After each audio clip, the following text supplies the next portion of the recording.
सोनम अपने कमरे में तैयार हो रही थी। आज उसकी बेटी का नामकरण संस्कार था। सोनम की शादी 2 साल पहले एक सभ्य परिवार में हुई थी। सोनम एक स्कूल में टीचर थी और पति राकेश एक कंपनी में अफसर। शादी के बाद बच्ची का जन्म सोनम राकेश के जीवन में अनमोल प्यार लेकर आया था। सोनम और राकेश अपनी बेटी के जन्म से बहुत ही खुश थे। सोनम की ननद सीमा उसके कमरे में जाती है और कहती है, भाभी आपकी माता जी आई हैं। सीमा, तुम उन्हें यहाँ मेरे कमरे में ही ले आओ। माँ आप आ गई, बहुत देर लगा दी आपने। वो कुछ नए पौधे मंगवाए थे किसी ने अपने बगीचे के लिए, तो वही भिजवाने में समय लग गया। माँ क्यों इतनी मेहनत करती हो, कभी तो आराम कर लिया करो। और अब ये देखो, माया दीदी और प्रिया दीदी भी अभी तक नहीं आई हैं। लो, नाम लिया और आ गई तुम्हारी माया दीदी और प्रिया दीदी भी। बंटी और दीपू आओ बेटा, नानी के पास आओ। आओ मेरे बच्चों। पूरा माहौल बच्ची के जन्म की खुशियों में खुशी के रंग में डूबा था। सुजाता बच्ची को प्यार करते करते अचानक फूट फूट कर रोने लगती है। माँ क्या हुआ, आप रोने क्यों लगी, बोलो ना माँ।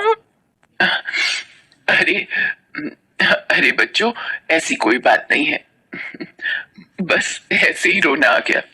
नहीं माँ, आपको पहले भी ऐसे ही कई बार हमने पूछा है, आपको ऐसे रोना नहीं आ सकता माँ, आप जरूर कुछ छिपा रही हो, बात कुछ और है माँ।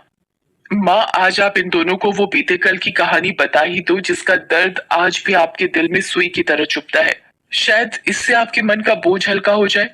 पता नहीं माया, मैंने गुड़िया को गोद में लिया तो मुझे लगा मेरी सोनम मेरी गोद में आ गई है। ये तब की बात है जब मैं तुम्हारे पिताजी और दादी के साथ गांव में रहती थी।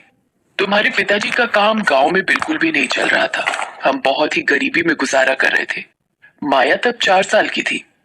सारा दिन तुम्हारे पिताजी काम की तलाश में जाते पर उन्हें कोई भी काम नहीं मिलता था। भूख और गरीबी से हम परेशान रहने लगे थे। तभी प्रिया का जन्म हुआ। प्रिया के जन्म के बाद मैं बहुत खुश थी, पर तुम्हारी दादी खुश नहीं थी। वो मुझे हर वक्त यही ताने देती थी कि दो दो लड़कियां पैदा कर दी और खाने के लाले पड़े हुए हैं। वो मुझे बहुत तंग करती थी, मेरे ऊपर बहुत जुल्म करती थी। एक दिन जब तुम्हारे पिताजी काम की तलाश में गए थे, अरे करम चली, आज कुछ खाने को भी देगी या ऐसे मुझे भूखा मारेगी। सुबह से तूने सिर्फ आधा कप चाय का ही दिया है, सूरज सिर पर चढ़ाया और तेरे से रोटी नहीं बनी दो चूल्हे पर अभी तक। माँ जी वो आटा नहीं था, बड़ी मुश्किल से बराबर वाले लाला की दुकान से एक पाव आटा लेकर आई हूँ, इसीलिए देर हो गई। तुझे तो बस बहाना चाहिए इधर उधर घूमने का। मुझे सब पता है, तू तो मुझे भूखा ही मारना चाहती है कि मैं जल्दी से स्वर्ग सिधार जाऊं, पर याद रख मैं भी इतनी जल्दी ऊपर जाने वाली नहीं हूँ। माँ भूख लगी है, कुछ खाने को दे दो। हाँ, मैं अभी तुम्हें और प्रिया को दूध देती हूँ। क्या बात है, दूध के पैसे कहाँ से आए तेरे पास, बता मुझे। और इन्हें दूध पिला पिला कर मोटी ताजी बना रही है, जैसे बड़ा इन लड़कियों ने बड़े होकर कलेक्टर बनना है। सुजाता की सास सुधा सुजाता और उसकी बेटियों को एक आंख भी पसंद नहीं करती थी। एक दिन सुजाता का पति गोविंद सुजाता से कहता है, सुजाता, वो जगन जीजा से बात हुई थी शहर में। वो बोल रहे हैं कि हम सब शहर चले जाएं उनके पास। वहाँ शहर में बहुत काम मिल जाएगा। तुम एक काम करो, तुम सामान बांध लो, हम शहर चले जाएंगे। गोविंद परिवार को लेकर शहर आ जाता है। शहर में सुजाता की ननद और उसका पति जगन रहते थे। जगन ने ही गोविंद को शहर आने की बात कही थी। जगन ने गोविंद को किराए का एक कमरा दिलवा दिया। जगन एक बिगड़ा हुआ आदमी था। जगन को रोजाना शराब पीने की लत थी। शहर आकर गोविंद भी जगन की संगति में रहकर शराब पीने का आदी हो गया। सुजाता की सास अब हर समय अपनी बेटी मधु के साथ सुजाता की बुराई करने लगी।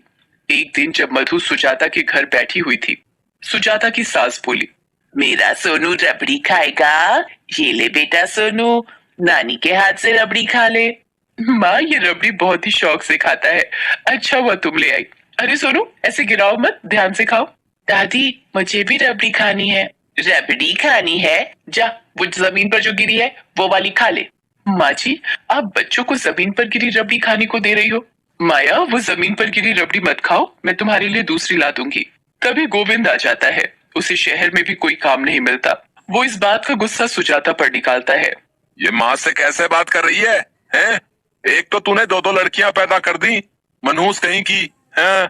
गोविंद सुजाता को पीटने लगता है। माया रोने लगती है। पास में बैठी सास और मधु एक दूसरे को देखकर हंसने लगती है। धीरे धीरे पैसों की तंगी बढ़ जाती है। गोविंद को एक फैक्ट्री में नौकरी मिल जाती है। सुजाता को लगता है कि चलो अब थोड़ा पैसों की तंगी दूर हो जाएगी, पर रोजाना पूरा दिन खाली शराब पीने के कारण गोविंद का लीवर खराब हो जाता है।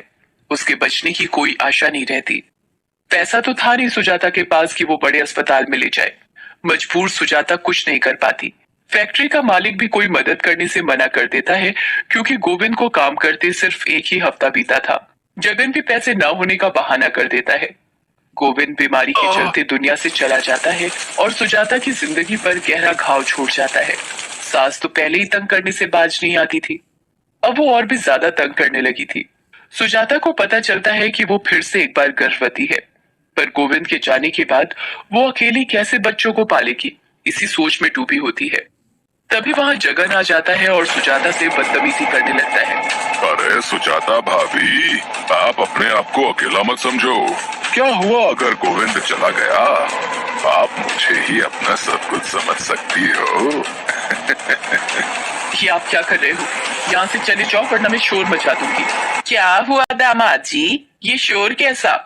माँ जी, मैं तो बस इनसे ये कह रहा था कि किसी चीज की जरूरत हो तो मेरे से बोल दें, पर ये तो उल्टा मुझे ही गलत समझने लगी। एक तो अपने पति को खा गई, अब तू फिर से पेट से है। अगर दामाद जी ने पूछ भी लिया तो तू उनसे ऐसा व्यवहार करेगी? तभी माया और प्रिया भी डर कर उठ जाती हैं। सुजाता उनसे लिपट कर रोने लगती है। सास और जगन बाहर चले जाते हैं। एक दिन मधु माँ से कहती है, माँ ये फिर से लड़की पैदा करेगी, देख लेना, और तीनों लड़कियों को लेकर सारी जिंदगी हमारी छाती पर बैठकर मूंग दलेगी। अरे मैं ऐसा होने दूंगी तब ना, तू देखती जा, मैं इन तीनों माँ बेटियों का ही काम तमाम कर दूंगी और इसके पेट में पल रहे बच्चे को भी साथ में ही दफन कर दूंगी। अरे माँ जी, ऐसा करने से हमारा क्या फायदा? फायदा तो अभी इसके जिंदा रहने से है। मेरी एक डॉक्टर से बात हुई है, जैसे ही इसका बच्चा पैदा होगा ना, हम उसे लाखों में बेच देंगे और उसके बाद इन तीनों का काम खत्म। धीरे धीरे सुजाता के बच्चे का जन्म का दिन नजदीक आ जाता है। वो अस्पताल में भर्ती होती है। सुजाता समझ नहीं पाती कि सास उस पर इतना प्यार क्यों लुटा रही है। सुजाता एक बेटी को जन्म देती है। नर्स को बहाने से कमरे से बाहर भेजकर सास जगन को चुपचाप वो बच्ची हाथ में दे देती है। कुछ देर बाद सुजाता को होश आता है। माया और प्रिया उसके पास ही बैठी होती हैं। सुजाता की आंखें उस बच्ची को ढूंढ रही होती हैं। वो सास से पूछती है, माँ मेरा बच्चा कहाँ है? लड़की पैदा हुई थी, वो भी मरी हुई। चल अच्छा ही है जो मरी हुई पैदा हुई, तू तीन लड़कियों को कैसे अकेले पालती? सुजाता फूट फूट कर रोने लगती है। सास जगन से बात करने बाहर जाती है। तभी माया सुजाता को बताती है, माँ जब आप सो रहे थे फूफा जी ने गुड़िया को उठाया और बाहर ले गए। क्या? मेरी बच्ची जगन के हाथों में थी? इसका मतलब मेरी बच्ची जिंदा है। नर्स आप तो यही थी, आपको तो पता होगा मेरी बच्ची के बारे में। मुझे बता दो मेरी बच्ची के साथ इन लोगों ने क्या किया है। आप एक औरत हो, एक औरत ही माँ का दर्द समझ सकती है। नर्स मुझे बता दो, आपको भगवान का वास्ता। आपकी बच्ची कहाँ है ये सिर्फ आपकी सास को पता है, मैं इससे ज्यादा कुछ नहीं बता सकती। सुजाता दौड़ती हुई कमरे से बाहर जाती है। वो देखती है कि जगन उसकी सास के हाथों में नोटों की गड्डियां पकड़ा रहा है। वो चिल्लाकर बोलती है, मेरी बच्ची कहाँ है? बता दो उसे किसे बेचा है, वरना मैं पुलिस को बुला लूंगी। हिम्मत है तो बुला ले पुलिस को, अब तेरी बच्ची तुझे कभी नहीं मिलेगी। सुजाता जैसे तैसे माया और प्रिया को लेकर पुलिस स्टेशन पहुंचती है और रोते हुए सारी बात पुलिस को बताती है। पुलिस सुजाता के साथ घर पहुंचती है। सारे पैसे पुलिस को बरामद हो जाते हैं। पुलिस सुजाता की सास और जगन से पूछताछ करती है। वो एक अमीर परिवार को सुजाता की बेटी बेच चुके होते हैं। सुजाता पुलिस के साथ वहां पहुंचती है। सुजाता अपनी बच्ची को देखकर रोने लगती है। मेरी बच्ची मुझे वापस दे दो, ये रहे आप लोगों के पैसे, मुझे बस मेरी बच्ची लौटा दो। पुलिस सुजाता को उसकी बच्ची लौटा देती है। पुलिस जगन, मधु और सुजाता की सास सुधा को गिरफ्तार कर लेती है। डॉक्टर को भी बच्ची को बेचने में साथ देने पर पुलिस कड़ी कार्रवाई करती है। सुजाता को अपनी बच्ची वापस मिल जाती है। पुलिस सुधा, मधु और जगन को सुजाता को प्रताड़ित करने के लिए जेल ले जाने लगती है। सुजाता पुलिस को कहती है, इंस्पेक्टर साहब इन तीनों को छोड़ दीजिए। माँ जी मेरा आज के बाद आप लोगों से कोई रिश्ता नहीं रहेगा। मैं अपनी बेटियों को लेकर जा रही हूँ। मैं अपनी बेटियों की परवरिश खुद करूंगी। सुजाता उन लोगों को माफ कर अपनी बेटियों को लेकर दूसरे शहर आ जाती है। सुजाता मजदूरी करके अपनी बेटियों की देखभाल करती है। आज सुजाता खुद की एक पौधशाला चलाती है। आज उसकी मेहनत से तीनों बेटियों का भविष्य सफल बना है। सुजाता कहानी सुनाकर एक ठंडी सांस लेती है। तीनों बेटियां उसके गले लग जाती हैं। आज सुजाता को सुकून था कि उसकी तीनों बेटियां उसके पास है।